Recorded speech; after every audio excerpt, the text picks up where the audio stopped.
দেখো বন্ধুরা, আজকে আমি ঢ্যাঁড়সের ঝাল করছি। ঢ্যাঁড়স কেটে রেখেছি, একটু পেঁয়াজ, আর এখানে তেল গরম হচ্ছে। এবার একে একে আমি সব দেবো, তোমরা দেখো, সঙ্গে থাকো এই রান্নাটা কীভাবে করছি।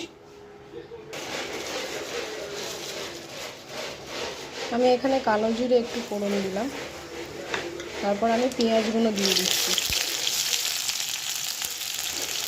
দেখো বন্ধুরা, পেঁয়াজটা একটু ভাজা ভাজা হয়ে এসছে। আমি এবার এর মধ্যে দিয়ে দেবো ঢ্যাঁড়সগুলো।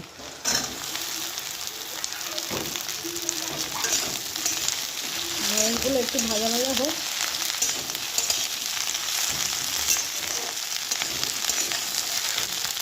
দেখো বন্ধুরা, আমার একটু ভাজা ভাজা হয়ে গেছে। এরপর আমি এর মধ্যে দিয়ে দিচ্ছি লবণ,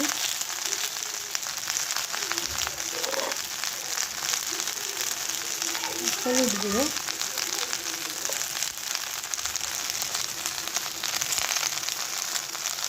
টমেটো,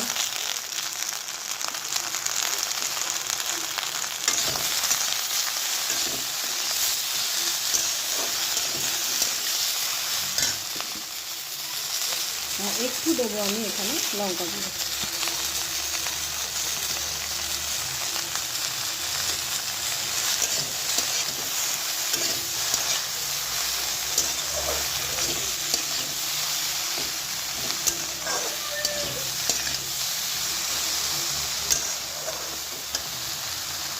এরপর আমি এর মধ্যে দিয়ে দিচ্ছি একটু সর্ষে বেটে রেখেছিলাম, একটু সর্ষে বাটার জল ছেঁকে।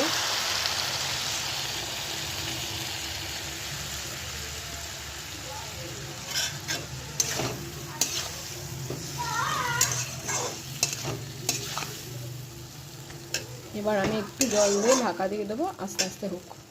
হয়ে গেছে আমার ঢ্যাঁড়সের ঝাল। একটু রসা রসা রাখবো, এবার বন্ধ করে দেবো।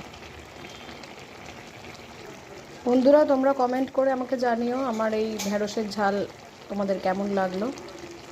Thank you, bye by.